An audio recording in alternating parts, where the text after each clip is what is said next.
Life కి స్వాగతం. మీ ఆరోగ్య నేస్తం. ఇది కేవలం సమాచారంగా మాత్రమే భావించండి. ఈ సమాచారం ఆధారంగా ఆరోగ్య సమస్యలకు సంబంధించిన నిర్ణయాలు తీసుకోవద్దు. అందుకోసం వైద్య నిపుణులను సంప్రదించండి. అంటే ఇక్కడ ఒక ప్రశ్న ఏంటంటే, మనం 5 సంవత్సరాలు వరకు వేసుకోవచ్చు అని చెప్పినా కూడా హార్మోన్ రీప్లేస్మెంట్ ఏదో ఒక టైంలో ఆపేయాలి. ఆపిన ప్రతిసారి దాని సైడ్ ఎఫెక్ట్స్ అలాగే వస్తాయి కదా. అంటే ఒక మెనోపాజ్ తర్వాత ఏదైతే మనం అవాయిడ్ చేయడానికి హార్మోన్ రీప్లేస్మెంట్ థెరపీ వాడుతున్నామో, ఏదో ఏ స్టేజ్లో స్టాప్ చేసినా ఎప్పటికప్పుడు అలాగే ఉంటుందా, లేక ఇది ఒక గ్రాడ్యువల్ ట్రాన్సిషన్గా భావించాలంటారు? ఎస్, అది చాలా ఎక్సలెంట్ క్వశ్చన్ అడిగారు. యాక్చువల్లీ ఒక్కోసారి డాక్టర్స్ కూడా మమ్మల్ని అడగరు when we go for a talk. So very intelligent thinker you are Swapna. ఇది ఇట్స్ అ న్యాచురల్ ప్రాసెస్. ఇది 42 కావచ్చు మెనోపాజ్, ఆర్ 46 కావచ్చు, 50 కావచ్చు, 52 కావచ్చు. కొందరు లేడీస్ 42కే మెనోపాజ్ అయిన వాళ్ళు 52కి అవ్వాలి యాక్చువల్గా. అయితే ఇది maximum average Indian women age for menopause 52 అనుకోండి. పోనీ వీళ్ళకి 42కే మెనోపాజ్ అయితే ఈ 10 yearsలో వాళ్ళు హార్మోన్ రిప్లేస్మెంట్ థెరపీ తీసుకోకపోతే వాళ్ళకి 52లో స్టార్ట్ అవ్వాల్సిన ఆస్టియోపోరోసిస్ 42కే స్టార్ట్ అవుతుంది. అంటే పోస్ట్ మెనోపాజల్ ఆస్టియోపోరోసిస్ మనం అడ్రస్ చేయకపోయినా, ట్రీట్ చేయకపోయినా, ప్రివెంట్ చేయకపోయినా ఇంకొక 10 yearsలో ఫ్రాక్చర్ రిస్క్ పెరుగుతుంది. అంటే 10 years ఆస్టియోపోరోసిస్తో బాధితురాలు 10 years తర్వాత ఆవిడ పడితే బోన్స్ ఇరుగుతాయి. దాన్ని ఆస్టియోపోరోసిస్ అంటారు. అంటే చిన్న స్థాయిలో చిన్న ట్రామాతో పడితే బోన్ ఇరగటం అనేది ఫ్రెజిలిటీ ఫ్రాక్చర్, ఆస్టియోపోరోటిక్ ఫ్రాక్చర్ జరగవచ్చు. ఆర్ మెనోపాజ్ అయినాక 10 years తర్వాత మనకి హార్ట్లో బ్లాక్స్ ఏర్పడవచ్చు. ఎందుకంటే ఇదంతా ఒక 5 to 10 year ప్రాసెస్ ఇది. సో ఈ 5 to 10 year ప్రాసెస్ ఎర్లీ మెనోపాజ్కి మోస్ట్ బెనిఫిషియల్.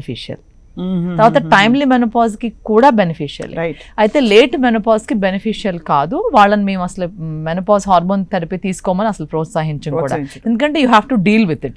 ఇది ఒక ఉమెన్స్ ఏజ్ లో ఒక స్త్రీ జీవితంలో సహజంగా జరగాల్సిన సందర్భం ఇది. సో దీన్ని మనం ప్రొలాంగ్ చేసే ఉపయోగం లేదు. కానీ అయినా ఇతర దేశాల్లో చాలా మంది ఒక 5 years వరకు 52కి మెనోపాజ్ వచ్చిన ఇంకొక 5 years 57 వరకు కూడా వేసుకుంటారు. ఎందుకు అంటే దీనికి వచ్చిన బెనిఫిట్స్ అట్లాంటివి. ఎందుకంటే osteoporosis prevention, heart disease prevention, metabolic syndrome prevention, obesity prevention and quality of life improvement.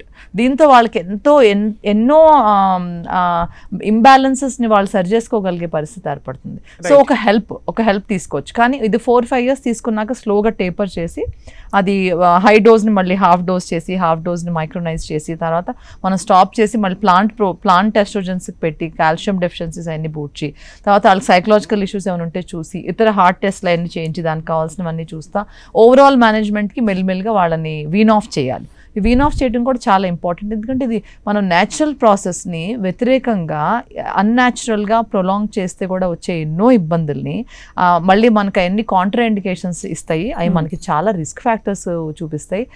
Ageing అనేది ఒక సహజమైన ప్రాసెస్. అదే అంటే ఏజింగ్ ని మనం చాలా చక్కగా యాక్సెప్ట్ చేసి గ్రేస్ఫుల్ గా దాన్ని మనం యాక్సెప్ట్ చేసి దాంతో సహజీవనం చేయటం అనేది చాలా చాలా ఇంపార్టెంట్. దానికి కూడా మేము డాక్టర్స్ కొంచెం టైం తీసుకుని, చాలా మంది patients, high profile patients, glamour world లో, కెరియర్ వరల్డ్ లో ఉన్న వాళ్ళు దీనికి అలవాటు పడిపోయి దీన్ని వదలటానికి ఇబ్బంది పడి చాలా చాలా టైం తీసుకుని మాకు చెప్పకుండా కూడా ట్రీట్మెంట్ కొనసాగించి కాంప్లికేషన్ పాలయ్యే వాళ్ళు ఉంటారు.